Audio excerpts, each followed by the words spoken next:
বলেন ইব্রাহিম নবী জ্বলেছিলেন কি? আর একটা শোনেন, আগুন আগুন শুনলে আগুন আল্লাহর কথা শুনছেন, কিন্তু হায়রে হতভাগা মানুষ আমরা। একটা লোক ছিল খুবই গুনাহ করেছে, পাপ করেছে। এই যে আমরা বলি না বুড়িয়ে গেছি, জোয়ানি বয়সে করবো না, আমি বুড়াবো তখন করব। এই মতো একটা লোক পাপের পরে পাপ, গুনার পরে গুনাহ করেছে। সহিহ হাদিস, গল্প কিসসা কাহিনী নয়। লোকটা যখন মরবে, তার কয়েকটা বেটা ছিল, সবটি বেটাকে ডাক দিয়েছে। ডাক দেওয়ার পর তখন বলছে, বেটা রে, আমি কখন মরে যাব জানি না, তো একটা কাজ করিস বেটা। বলছে কি? এই লোকটাকে মাঝখানে হাঁটছে, যে একে বসাও, এই মাঝখানে কে আছে, আর একে বসাও। ডিস্টার্ব হয়ে একে বসাও, নাবি না আছে, ওর কাজ পাচ্ছে হবে, এখন ওকে বসাও।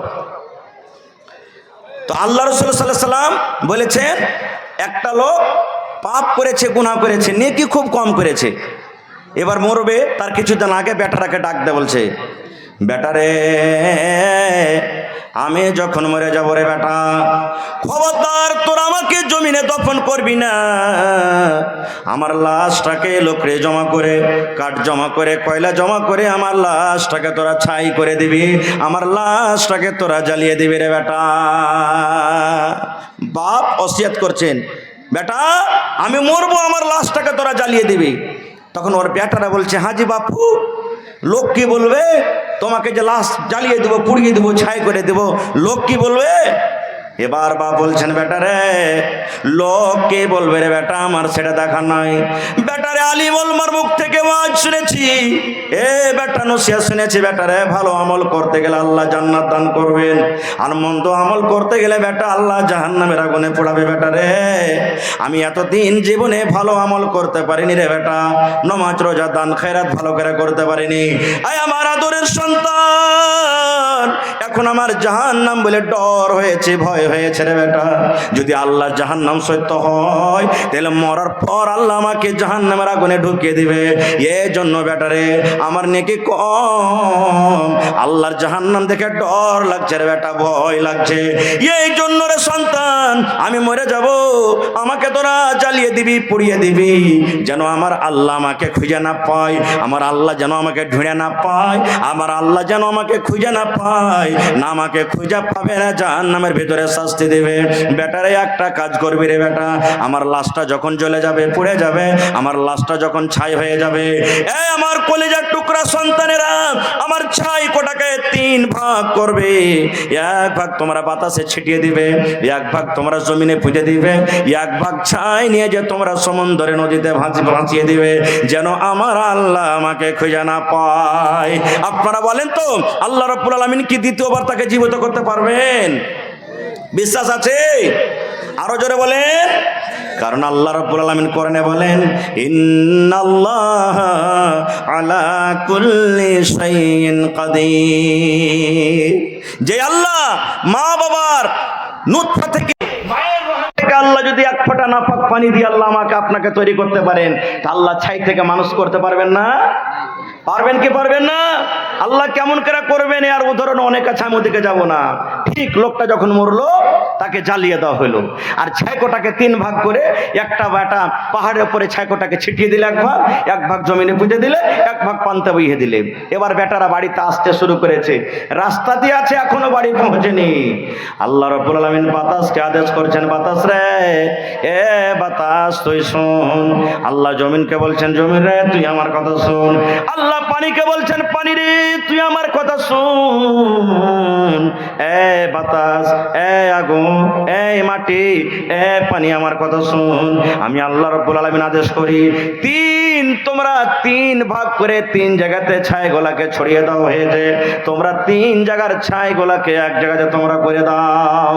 এবার ছাই যখন এক জায়গাতে জড়ো হয়ে গেল, আল্লাহ রাব্বুল আলামিন ছাইকে বলছেন, কোন এ ছাই তোমরা হয়ে যাও, কোন হয়ে যাও, কি হয়ে যাও, মানে মানুষ হয়ে যাও। কোন আল্লাহ রাব্বুল আলামিন আদেশে সঙ্গে সঙ্গে ছাই মানুষ হয়ে গেল।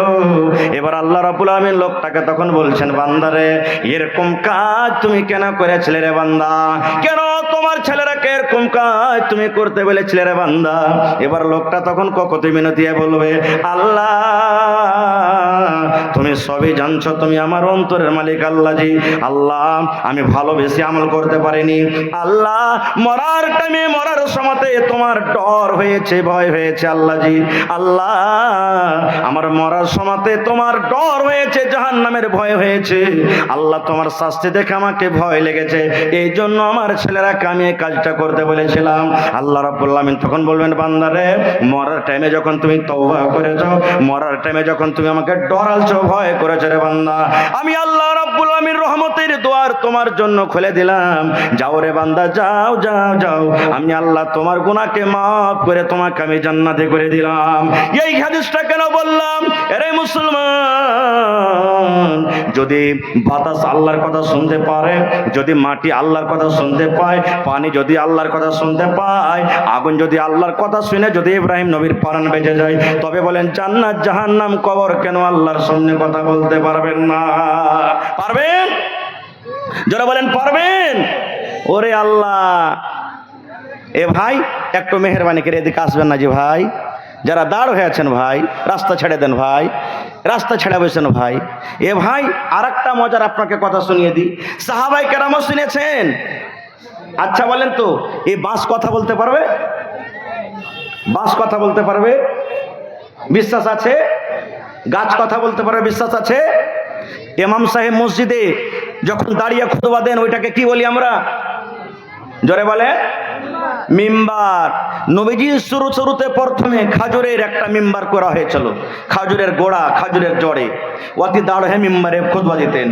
এবার একজন বুখারী শরীফের হাদিস, একজন মহিলা এসে তখন বলছেন, হুজুর আমার একটা সুন্দর ফার্নিচার মিস্ত্রি আছে, যদি আপনি আদেশ করেন তা আপনার জন্য একটা নতুন মিম্বার করে দেব। রাসূল বলছেন ঠিক আছে নিয়ে এসো। এবার নতুন মেম্বার হয়ে গেল। ওই নতুন মেম্বারে যখন মসজিদে এসেছে, নতুন মেম্বারে রাসূল দাঁড় হয়ে খুতবা শুরু করেছেন, আর ওই পুরাতন মেম্বারটাকে এক সাইডে হটিয়ে দিয়েছেন। বুখারী শরীফের হাদিস। এবার খুতবা দিতেছেন, মসজিদের ভিতরে বাচ্চার কান্নার মতন আওয়াজ। বাচ্চা যেমন হেঁকচি তুলে তুলে কান্দে না, দেখেছেন কোনদিন কান্দে? হেঁকচি তুলে তুলে কান্দে, এরকম মতন কাঁদছে। আল্লাহ রাসূল সাল্লাল্লাহু আলাইহি ওয়াসাল্লাম এবার সাহাবীদেরকে বললেন, ও আমার সাহাবার দল, কার ছেলে মসজিদের ভিতরে কাঁদছে? আমি নবী কান্নার আওয়াজ শুনতে পাই। সাহাবায়ে কেরাম বলছেন, ইয়া রাসূলুল্লাহ, আল্লাহর নবী গো, কান্নার আওয়াজটা আমরাও শুনতে পাই গো নবীজি, কিন্তু কে কান্দে আমরা দেখতে পাই না। এবারে হঠাৎ করে নবীজি দেখছেন ওই পুরাতন মিম্বার, যে মিম্বারটাকে সাইডে হটিয়ে দেওয়া হয়েছিল, ওই মিম্বারের ভিতর থেকে কান্নার আওয়াজ পাওয়া যায়। এবার নবীজি খুতবা থেকে নেমে গেলেন, দাঁড় নেমে গেলেন, নবীজি মিম্বার থেকে নেমে গেলেন। নেমে যাওয়ার পর এবার ওই পুরাতন মিম্বারের উপরে এরকম ভাবে হাত ফিরিয়ে দেন, এ মিম্বার তুমি কেন কান্দো? মিম্বার তুমি চুপে যাও। এ পুরাতন মিম্বার তুমি কান্দো কেন? তুমি চুপে যাও। আপনারা জানেন, আপনার বাড়িতে যদি আপনার ছেলে মেয়েরা কান্নাকাটি করে, যত আপনি আদর করবেন, বেটারে চুপে যা, মাগে চুপে যা, কান্দিস না, দেখবেন ছেলেটা আরো ফুলে ফুলে কাঁদবে। কান্দে না, কান্দে না। যত আপনি তাকে চুপতে বলবেন, আরো ছেলেটা ফুলে ফুলে কাঁদবে। এই মুসলমান, দয়ার নবী যখন বললেন পুরাতন মেম্বার তুমি কেন কান্দো, তুমি চুপে যাও, চুপে যাও, যত নবী চুপতে বলছেন আরো ফেফড়ে ফেফড়ে কাঁদছি। এবার দেখেন পুরাতন মেম্বারের কিন্তু মুখ ফুটে গেল। পুরাতন মেম্বার নবীকে বলছেন, ইয়া রাসূলুল্লাহ, আল্লাহর নবী গো, আমি একটা পুরাতন মেম্বার, আমার উপরে দাঁড় হয়ে হয়ে আপনি খুতবা দিচ্ছিলেন গো নবীজি, আপনার কথা আমি পঞ্জর থেকে আমি শুনতে পাচ্ছিলাম, এখন আপনি আমাকে পুরাতন বলে সাইডে হটিয়ে দিয়েছেন, দূরে হটিয়ে দিয়েছেন, এখন তো আপনি আর আমার উপরে দাঁড় হয়ে খুতবা দিবেন না, আপনার কথাগুলো আর আমি পঞ্জর থেকে শুনতে পাবো না বলে আমার ভিতর থেকে কান্না আর আমি কাঁদছি। এই মুসলমান, একটা পুরাতন মেম্বার, একটা গাছ, একটা কাঠ, যার জন্য জান্নাত নাই, যার জন্য জাহান্নাম নাই, সেই পুরাতন মেম্বারের হিসাব হবে না কিয়ামতের দিন। সেই মেম্বার জান্নাত যাবে না, জাহান্নামও যাবে না। সেই মেম্বার যদি নবীর কথা শোনার জন্য যদি কান্দে, হেরে হতভাগা মুসলমান, আমরা কেমন মুসলমান, জাহান্নাম দেখে আমরা ভয় করি না, ডর করি না। এত বড় দ্বীনি মজলিসে কত লোক এখন আমরা বাজারে ঘুরে বেড়াচ্ছি, এখানে নবীর হাদিসের বয়ান হয়, এখানে কোরআনের বয়ান হয়, জান্নাত জাহান্নামের বয়ান হয়, তবে মুসলমান আমরা জাহান্নাম দেখে ভয় করি না।